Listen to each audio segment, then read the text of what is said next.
Hello kids, welcome to grade 9 civics class. Today's class we are going to discuss chapter number 1, democracy in the contemporary world, and today's session will be session number 5.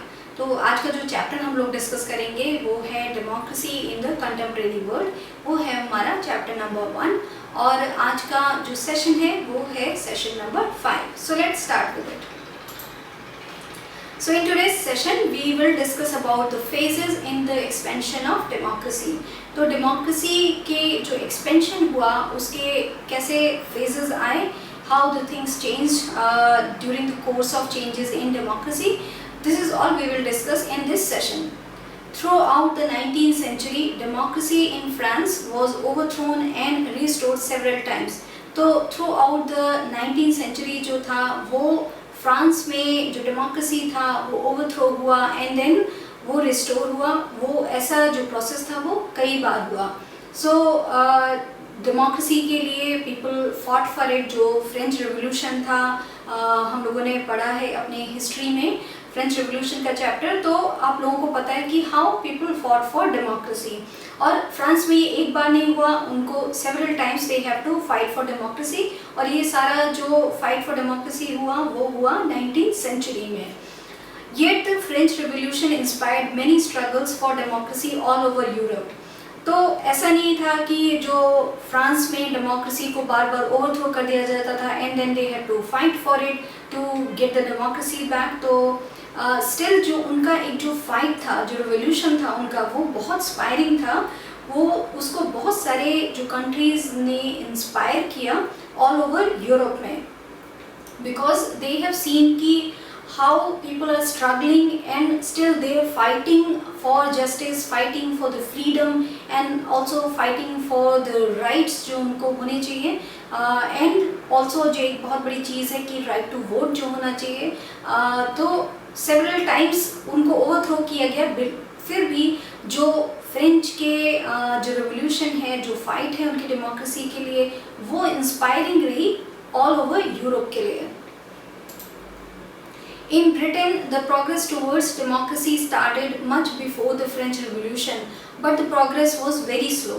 तो Britain में जो था, जो progress था democracy के लिए जो fight थी वो बहुत पहले शुरू हुई, फ्रेंच रिवॉल्यूशन से काफ़ी पहले शुरू हुई. बट जो उनका प्रोग्रेस था वो बहुत स्लो था. और जो एक फ्रेंच रिवॉल्यूशन था जो हमने पढ़ा है कि वी हैव सीन कि how people fought for it, वो इसीलिए इंस्पायरिंग हुआ क्योंकि उसका जो प्रोग्रेस था वो बहुत फास्ट था. इसीलिए हिस्ट्री में फ्रेंच रिवॉल्यूशन का बहुत नाम है, उसकी एक बहुत इम्पॉर्टेंस है फ्रेंच रिवॉल्यूशन की. क्योंकि वी आर सीन कि ब्रिटेन में भी हुआ, people fought for it, but जो उनका प्रोग्रेस था वो बहुत स्लो था. इसीलिए पीपल लुक अप टू जो फ्रेंच रिवॉल्यूशन है, क्योंकि उनका the way they fought it वो एक इंस्पायरिंग था all over यूरोप के लिए.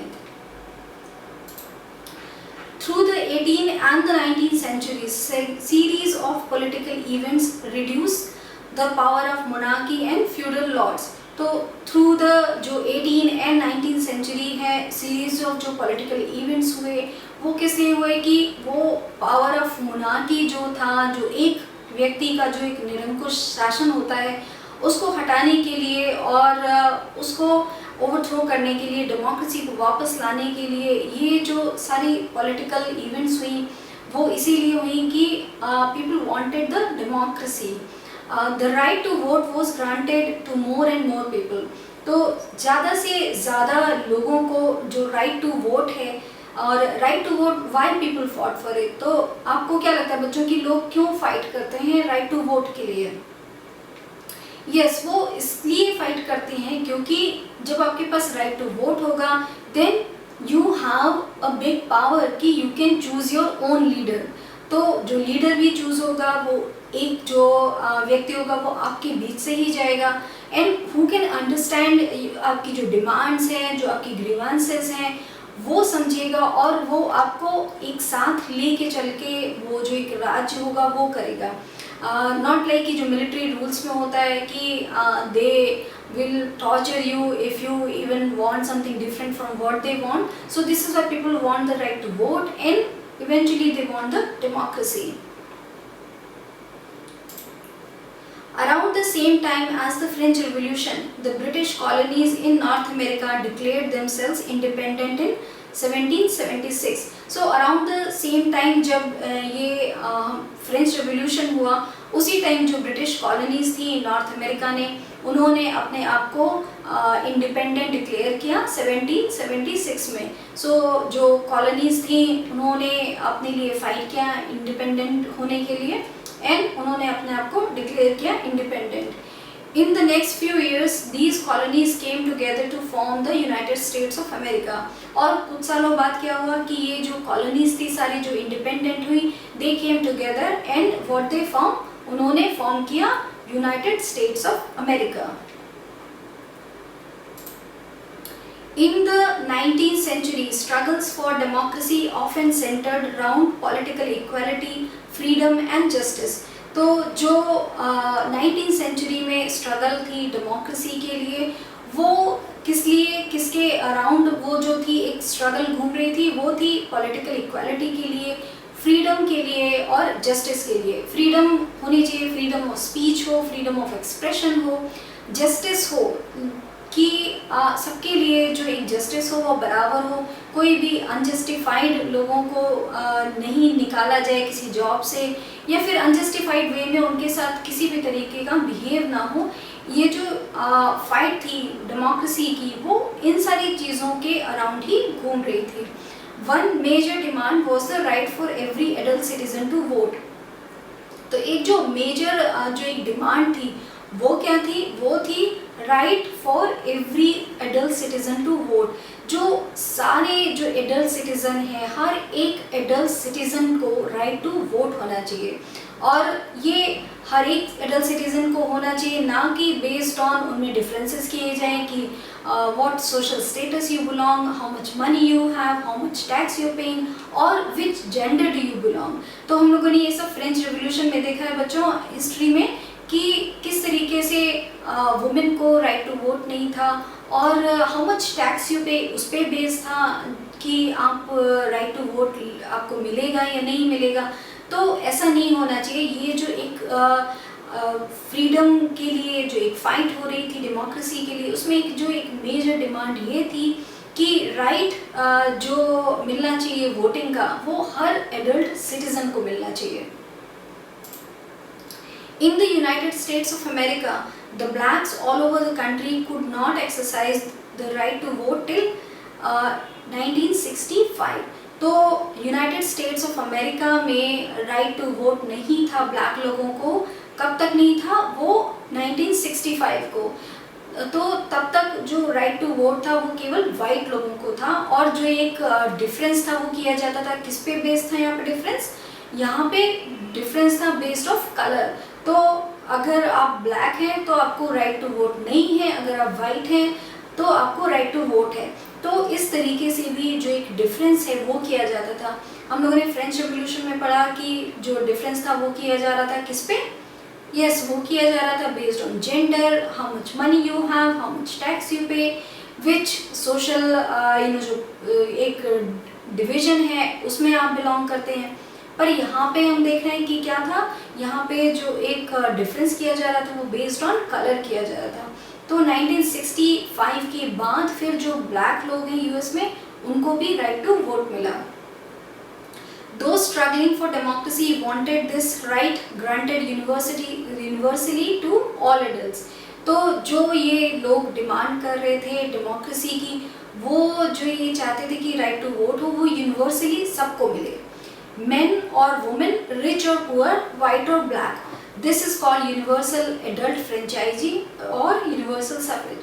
तो वो लोग ये फाइट कर रहे थे कि ये जो राइट टू वोट है वो यूनिवर्सली सबको मिले, वो बेस्ड ऑन मेन और वुमेन ना हो, रिच और पुअर नहीं देखे, वो उसका डिफरेंस नहीं करे, या फिर वाइट और ब्लैक का डिफरेंस नहीं करे.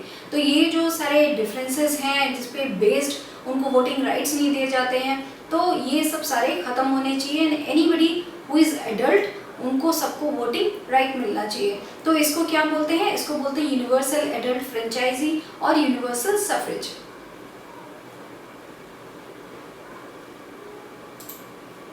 By 1900, New Zealand was the only country where every adult had voting right. तो by 1900 न्यूजीलैंड जो था वो एक ऐसा कंट्री था, वो एक ओनली ऐसा कंट्री था जहाँ पे जो सारे एडल्ट हैं उनको वोटिंग राइट मिले हुए थे। तो इसके अलावा कोई और कंट्री नहीं था जहाँ पे सारे सिटीजन को वोटिंग राइट मिले।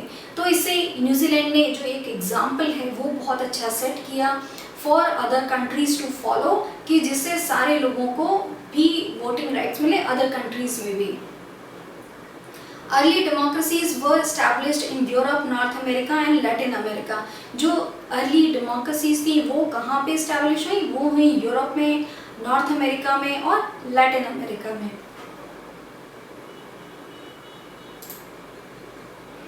Now we will see end of colonialism. For a very long time, most countries in Asia and Africa were colonies under the control of European nations. तो बहुत लंबे टाइम तक जो मोस्ट कंट्रीज हैं Asia and Africa में, वो colonies थी। किसके कंट्रोल में थी? वो थी कंट्रोल में यूरोपियन नेशंस के। तो यूरोपियन नेशंस ने जाके वहाँ पे क्या किया कि they settle to different countries and वहाँ पे उन्होंने या तो पूरा उनका जो पॉलिटिकल कंट्रोल ले लिया या फिर उनका काफ़ी हद तक एक पॉलिटिकल कंट्रोल था उस कंट्री में, and they also exploited that country economically. So this is what is establishing your own colonies there, and this is what we have seen in India कि यहाँ पे ब्रिटिश रूल था हम लोगों के ऊपर। सो दे वर रूलिंग अस पॉलिटिकली, वो हम लोगों पे राज्य कर रहे थे and they have settled here. And also जो इकोनॉमिकल जो बेनिफिट्स थे वो बहुत सारे वो हम लोगों से ले रहे थे। तो इसी तरह की बहुत सारी कॉलोनीज थी वो स्टैब्लिश हुई अफ्रीका एंड एशिया में। वो किसने की? वो यूरोपियन नेशंस ने बहुत सारे स्टैब्लिश करी। Our country was one of the few colonies where people carried a nationalist struggle to liberate the country from the colonial rule. तो हमारी जो कंट्री है, इंडिया है, वो one of the few colonies थी जहाँ पे लोगों ने एक नेशनलिस्ट स्ट्रगल किया। किसके लिए? लिबरेट करने के लिए अपने आप को कॉलोनियल रूल से। तो हम लोगों ने देखा है जो हमारे कंट्री में जो फाइट फॉर इंडिपेंडेंस हुई वो हम लोगों ने पढ़ा है हिस्ट्री में, किस तरीके से हम लोगों ने फाइट फॉर स्ट्रगल करी एंड में हम लोगों को जो कॉलोनियल रूल था, ब्रिटिश राज्य था, उससे हम लोगों को आज़ादी मिली and then we became an independent country.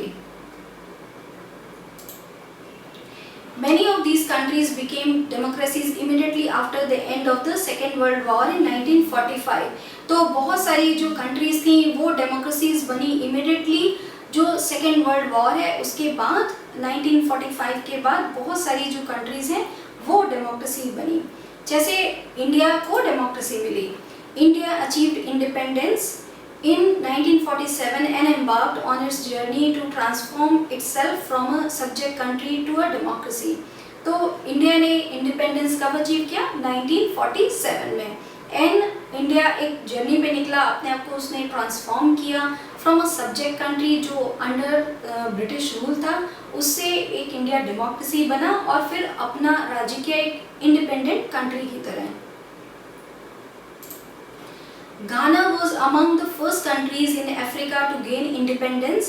It inspired other African countries to struggle for freedom. घाना जो था वो फर्स्ट था अमंग अफ्रीकन कंट्री जिसने इंडिपेंडेंस गेन किया और उसने इंस्पायर किया और जो सारी अफ्रीकन कंट्रीज थी उनको स्ट्रगल करने के लिए कि वो भी स्ट्रगल करें फ्रीडम के लिए, जिससे उनमें भी डेमोक्रेसी हो और जो कॉलोनीज हैं उनके अंडर वो ना रहें और वो भी इंडिपेंडेंट कंट्री हों।